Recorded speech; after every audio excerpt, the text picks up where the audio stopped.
Doğruluğu müəyyən edin. Cümlə üzvləri söz birləşməsilə ifadə olunub. Məğlub olmaq da bir qələbədir. Qələbədir xəbər, nə? Məğlub olmaq. Xeyr, heç biri söz birləşməsi deyil. Məğlub olmaq mürəkkəb feildir. Qələbə də isimdir. Bir sözlə ifadə olunub. Yanlışdır. Cümlədə sintaktik əlaqə yoxdur. Doğrudur. Eyvaz, fikirləşməmişəm. Bəli, burada sintaktik əlaqə yoxdur. Niyə görə? Çünki doğrudur, ara sözdür, Eyvaz xitabdır. Cəmi bir cümlə üzvümüz var. O da xəbərdir. Xəbər də burada heç bir şeylə əlaqə girə bilmir. Deməli, sintaktik əlaqə yoxdur. Bütün cümlə üzvləri eyni nitq hissəsi ilə ifadə olunub. Parıltılıdır, xəbərdir, sifətdir, amma mübtədamız gözlər, isimdir. Badamı təyindir, sifətdir.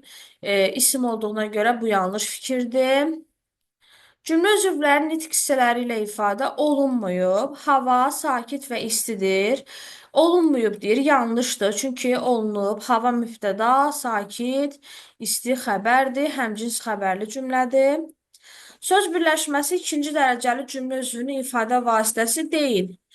Amma ifadə vasitəsidir. Çünki deyəsən nəyi, sözün doğrusunu tamamlıqdır. Ona görə bu da yanlış olur.